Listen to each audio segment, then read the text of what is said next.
Elago of Party List Kabataan is hereby recognized.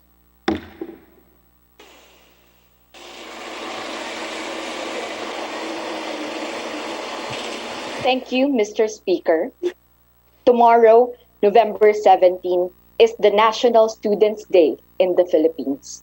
This is in observance of the International Students' Day and in recognition of the invaluable contribution of student activism to Philippine democracy for initiating efforts to foster leadership among Filipino students as provided under Republic Act number 11369. The International Students' Day was first commemorated with the leadership of the International Students' Council in 1941 to commemorate the execution of 9 Czechoslovakian students who fought against the Nazi occupation. Since then, November 17 was commemorated around the globe to bring attention to the issues and concerns faced by students and to highlight their contribution for positive development in their communities and countries. Historically, Mr. Speaker, the voices of students who are full of vigor, energy, and creativity are significant in informing and educating the public about the experiences and the efforts of the Filipino youth to contribute for the best possible now and an even better tomorrow.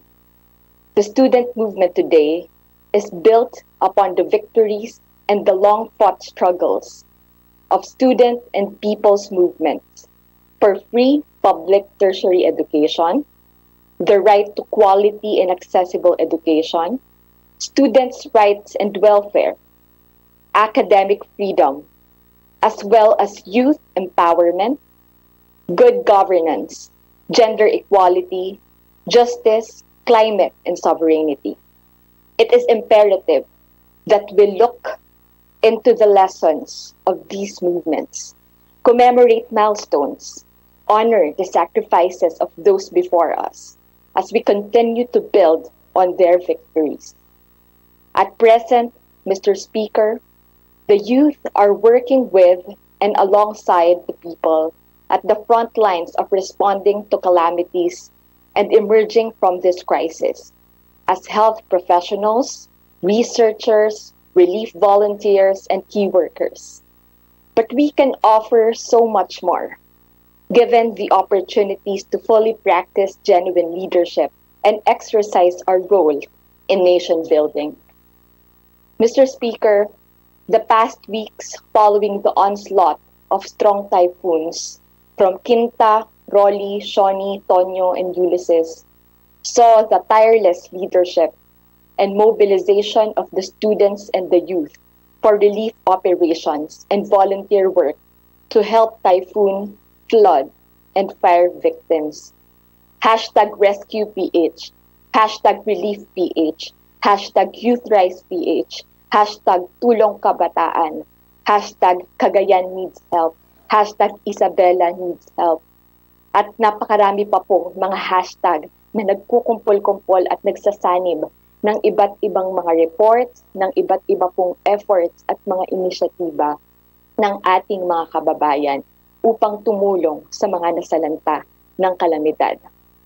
Speaker, the students are likewise at the helm of the call for quality and accessible, inclusive education amid the pandemic. Now, following the onslaught of calamities, we strongly urge the Department of Education and the Commission on Higher Education to heed the call of students, teachers, and education support personnel to declare an academic break and implement academic easing.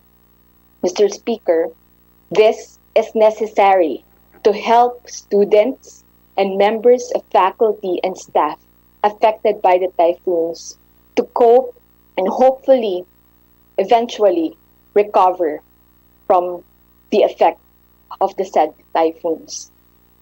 We demand an academic break to assess the current education situation, review faculty and student workload, implement a no-fail policy, and provide aid to those in need of food, shelter, and other necessities. It's also important to move deadlines. Hanggang ngayon po, may natatanggap pa tayong mga reports na kahit walang klase, ay mayroon pa ring mga deadlines na kailangan sundin. Kung walang pasok, dapat mayroon ding extension ng pasahan ng requirements. Makatwiran lamang ito sa tindi ng pinsala ng kalamidad sa buhay, ari-arian, bahay, infrastruktura ng internet, komunikasyon at iba pang kailangan ngayon sa blended distance education sa gitna ng pandemya at matapos ang sunod-sunod na kalamidad. It's imperative that DepEd and CHED review the guidelines for remote learning class suspensions.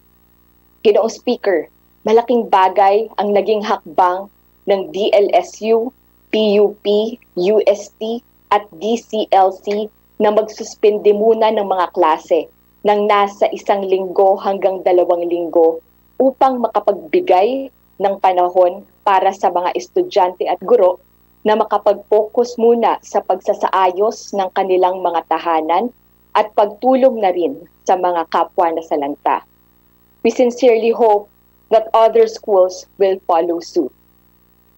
Mahalaga ring alam at malinaw sa mga estudyante, guro at kawani na mabibigyan ng karampatang konsiderasyon ang mga natamaan ng kalamidad nang makapagbigay sila ng buong atensyon sa kanilang kalusugan, kaligtasan at pagtulong na rin sa pamilya at nasalantang komunidad. Openness and transparency are key to effective communication and cooperation among education stakeholders as we respond, recover, and emerge from this unprecedented crisis. In Congress, Mr. Speaker, on top of our legislative agenda is quality and accessible education, which is key to raising awareness, promoting critical thinking, developing empathy, respecting diversity, bridging gaps, and understanding perspectives. It is vital for empowerment of the youth. It is essential for the promotion and protection of human rights for just societies. Hence, Mr. Speaker, our Youth Sectoral Party has long fought for measures to democratize access, to improve the quality of education for all, and to uphold academic freedom through bills and resolutions on the Declaration of Safe Schools and Students' Rights, the equitable access to food, health and housing, services in schools, and the mandatory inclusion of subjects on human rights and peace education and media and information literacy, among others. Just a few days ago, Mr. Speaker, at least 500 Ateneo de Manila University students initiated a petition for a student strike to protest criminal negligence in disaster risk reduction and management. Now, more and more students nationwide are joining the strike. We hope that this serve as a wake-up call. Ito po ay kinakailangan natin na mapakinggan, matugunan kung saan nagmumula ang mga estudyante na nananawagan ng karampatang aksyon, ng karampatang suporta, lalong-lalo na sa lahat ng mga apektado ng mga kalamidad. Youth and students being vocal on drug war killings, issues of corruption and abuse of power, attacks on press freedom and violation of human rights are now clearly being targeted and singled out through attacks against these youth representation and known school and community organizations. The youth are being silenced and vilified for speaking truth to power and in pushing for inclusivity, transparency, and accountability. These threats, harassment and intimidation, and vilification against student orgs, formations, and young people who are only exercising their rights and heeding the call for nation building must stop. We must all defend the frontline role of the students and young people in the pursuit of human rights, justice, peace, and climate initiatives. We must get organized with a sense of urgency, for we cannot inherit a future that is no longer livable. Let us not allow any form of discrimination, abuse, exploitation, and tyranny to be part of the pandemic response and other calamities response and recovery. Together, let us continue to advance the struggle for sustainable communities and just societies. We must win with and alongside the people, for the Philippines, and for the planet. We can make it. To all the students around the globe, greetings of solidarity on International Students' Day. Para sa ating mga kababayan, isang makabuluhan na pambansang araw ng mga estudyante sa inyong lahat. Maraming salamat at sa ating pagdiriwang, naririto rin ang ating pagkakaisa. Leave no one behind, no student left behind. Sama-sama tayong tutugon sa pandemya, sa kalamidad, sama-sama tayong babangon. Maraming salamat, Ginoong Speaker. Majority Leader.